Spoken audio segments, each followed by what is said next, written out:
Huwag mo na may didistract dito sa PI. Wala kayong pakialam sa PI. Wala kayong pakialam sa PI. Wala kayong pakialam sa PI. At ang sino man magsabi na walang paki ang Senado sa usaping ito, isa lang ang masasabi ko. Walang gamot sa kakapalan ng mukha mo. Wala kayong pakialam sa PI. Wala kayong pakialam sa PI. Wala kayong pakialam sa PI. So, with that, we have set the agenda, and by way of opening, nais ko lang sabihin na kung minsan may mga sakit na kapag ginamot at biglang nawala ang sintomas, akala natin wala na. Akala natin magaling na yung tao. Akala natin napuksa na natin ang sakit. Kaya ihihinto natin yung gamot. Hanggang isang araw, lilitaw ulit ang sakit. Isa na siyang mas malakas na karamdaman at bago pa natin maagapan, huli na ang lahat. Ang sabi ng COMELEC, hihinto na sila sa pagtanggap ng pirma hanggat hindi na ay aayos ang ilang teknikalidad. Anong teknikalidad? Yung mga pirmang naipasa na. Paano? Anong bagong pamantayan ang gagawin nila? Kung aatras at nagbago ang isip ng tao, anong gagawin? At marami pang ibang tanong. Maaring masaya tayo ngayon dahil akala natin na pagpahinga na natin ang usapin ng PI nila. Pero hanggat hindi natin ito naihihimlay, babangon po muli ito upang maging multo. Nakakatakot.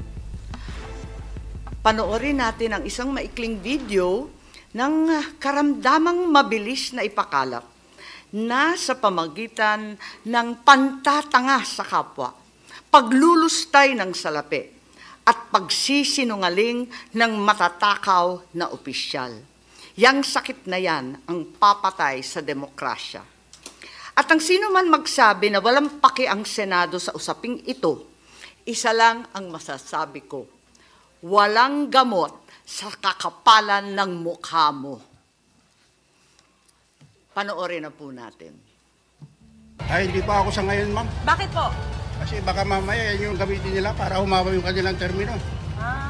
Hindi kayo pabor sa ganon? Hindi po ako sa ngayon, ma'am. Ano ba yung charging ko? Siguro na lang kasing konstitusyon eh. Kaya wala akong ideya. Kasi narinig ko, sabi daw, yan yata yung stand ng parang walang eleksyon. Yun ba yun? Wala kaming alam noon, basta ano lang kami, nagpirma lang. Nagulat nga rin ako eh, bakit pirma? Ano to? Para sa ayuda ba to? Sabi nila, oo daw. Tapos nung kinabukasan, nalaman namin, hindi pala ayuda yun. Chat-chat change pala yun. Ibig sabihin, walang eleksyon. Dapat talaga, pag-aralan muna yan. Di ba? Hindi kasi basta-basta oo lang tayo ng oo. Kailangan may alam din tayo. Di ba? Ayoko talaga. Marami din ayaw. Baga ano lang prinsipyo natin eh. Karapatan lang din naman natin na kung ano yung gusto lang natin, di ba? Wala pa akong idea sa konstitusyon natin. Hindi niyo pa po nabasa? Hindi pa. Ay ako talaga sa totoo lang walang alam dyan. Kasi hindi naman totally pinapaliwan sa mahihirap yan. Sa mga may mga alam na, matatalinong tao lang na may alam yan. Di ba? So yung konstitusyon na yan, kanila lang yan. Hindi natin alam mahihirap yan. Definitely, yung opisina niya ang nag-alok ng 20 million kada distrito. Definitely, nanggaling sa kanila yung very attenuated timeline. That is baseless. Prove it. Kasi maraming marites nang lumalabas yan sa Senate eh. A lot of speculation. Ayuda kapalit ng pirma. Pumirma ang ilang residente sa Quezon City sa inakala nilang ayuda ng lokal na pamahalaan. Ang nag-utos si House Speaker Martin Romualdez. Umiikot ngayon sa ilang barangay ang form na ito na lumilikom ng pirma sa mga botante kapalit ng 100 piso. So, yung form na ito, para ito sa kinakalap ng ating mahal na congressman na signature campaign. May pangako, bibigyan sila ng ayuda kapalit ng kanilang pirma. May na-monitor din ganitong gawain sa iba pang barangay sa Quezon City. Kasama sa mga pumunta ang 57 anyos na itago natin sa pangalang Ana. Pinapirma sila sa isang papel. Tinanong ko kung ano yun. Ano daw, ayuda daw. Pagkakaalam ko, 3,000 eh. Hindi na raw ipinaliwanag pa ang tungkol sa nakasulat doon. Kahit pa tinawag na mismo ng Pangulo na mapanghati ang pangangalap ng pirma para sa Chacha, Tuloy pa rin ang pagkalat ng petisyon sa ilang lugar sa probinsya. Sa Angono, Rizal, ipinakita sa akin ng isang barangay captain ang natanggap niyang kopya ng petisyon na galing daw sa lokal na pamahalaan. Kalakip nito ang dokumentong nagpapaliwanag sa hinihinging amendment. Naobserbahan ang pangangalap ng pirma sa mga residente mula sa Barangay Pinyahan sa District 4 ng Quezon City. That's what I'm saying. I offered the word July. I did not refer to somebody's documents. But why do I have to confirm something that I already know? Ang nag-utos si House Speaker Martin Romualdez. Sana, yung mga kaibigan natin sa Senado, imbis na kung anong pinag-uusapan, keso PI, keso RBs, tapusin na lang yung trabaho nila. Tutukan na lang yung trabaho nila. Parating tayo porque tapos na yung trabaho natin eh. Huwag mo na yung may didistract dito sa PI. Wala kayong pakialam sa PI. Wala kayong pakialam sa PI. Wala kayong pakialam sa PI. Kayo raw po yung nag-offer ng 20 million per district in exchange for the signatures. That is baseless. Siguro, kausapin mo na lang siya. Nagmamarites siguro, nakikinig sa mga marites. I'd like her to prove it and she has the proper means and ways she can go to whatever court or agency, the COMELEC. Is charter change a priority of the Speaker? Well, it was the Senate already who came up with that, and I believe they had a dialogue. The Speaker, the Senate President, was in front of the President a couple of weeks ago. Huwag mo na yung may didistract dito sa PI. Wala kayong pakialam sa PI. Wala kayong pakialam sa PI. Wala kayong pakialam sa PI. Well, it was the Senate already who came up with that. There's, 3 modes to amend the Constitution, but we have had problems in addressing it. We are thinking right now of addressing the procedural gap or question as to how we amend the Constitution. And that's either we vote jointly or separately. We'd like to have that resolved by and through a people's initiative. And that's either we vote jointly or separately. We'd like to have that resolved by and through a people's initiative. Nang makapanayam si Speaker Romualdez, itinanggi niyang iniutos niya ang pagsasagawa ng People's Initiative. And that's either we vote jointly or separately. We'd like to have that resolved by and through a people's initiative. And through a people's initiative. And through a people's initiative. It's Senator Bato talking. I don't know where he's talking about. He has not mentioned any congressman, so I don't respond to. So you didn't give any orders po?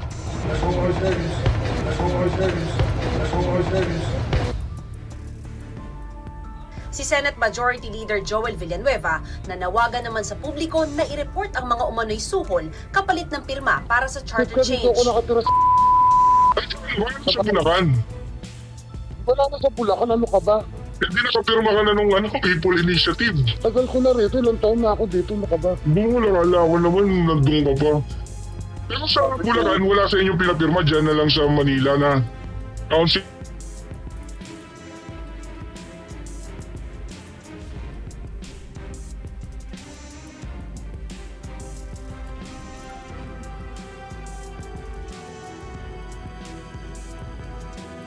Wala na sa Bulacan. Wala na sa Bulacan, ano ka ba? Hindi nakapirma ka na nung People Initiative. Tagal ko na rito, ilang taon na ako dito, ano ka ba? Wala ko naman, nandun ka pa. Pero sa Bulacan, wala sa inyong pinapirma, dyan na lang sa Manila na council na nagpapirma. Council lang ang mga may pera yun, ano ka ba? 2,000 rin yun. Magkano? 2,000. Oo. Pero yung 2,000 mo, palit nun, sa lahating tabang bigas, bibilin mo rin sa kanila, 950 plus mo. Matitira sa'yo 1,050. Yan. Walang kahirap-hirap. Pero make sure lang talaga, pipirma ka dun sa gusto nila. Oo, so ganun lang. Tanginan, pwede naman nilang bigay yung 2,000 tsaka yung bigas. Pwede. Alam mo naman ng gobyerno, ang mga kagaya niya, ang congressman galing yon kay Abante. Tapos, anong? Wala namang sinabi. Basta sabi, ayun lang, mag-aantay daw. Tapos, anong kapalit meron? Ayun, sabi, ayuda. Kasi nung huli, merong pabigas, may pa-grocery. May cash. Wala namang nabanggit kung may mga cash na ganyan. Ang sabi lang, ayuda. Ayun, gano'n lang. Pumirma ako pero hindi naman nila pinawalan kung ano yung sabihin ng... Ano may pinirma? Hindi mo alam kung ano yung pinirma? Hindi ko alam talaga. Sa ano yun? Sa charger change? Wala. Ba't ano ba ang sabi sa'yo? Kaya sabi sa akin, pirma ka lang dito. Paano? May matatanggap ka ng ayuda na 2,000. So, pumirma ako, pumunta ako sa Kinunugrasan, may tanggap ako, kaya nga ako may pera ngayon. Okay. So, ganun ang offer nila. Ito ho yung People's Initiative form na natanggap namin upang ipapirma sa mga tao dito sa Tuguegarao City, Cagayan Valley. Ang tita ko ho ay nakatanggap ng mga form na ito at inutusan na ipapirma dito sa amin. May mga natira pa hong 7 dito na form dahil yung iba po ay naipasa na po sa opisina na pinagtatabahuan po ng tita ko. Naniniwala si Colmenares na may ilang opisyal ang nasa likod ng nasabing hakbang at iginiit na hindi ito People's Initiative, kundi panlilinlang lamang, lalo na sa mga mahihirap nating mga kababayan. Wala kayong pakialam sa PI. Okay, maraming salamat at sana naliwanagan tayo sa panlilinlang at kasinungalingan.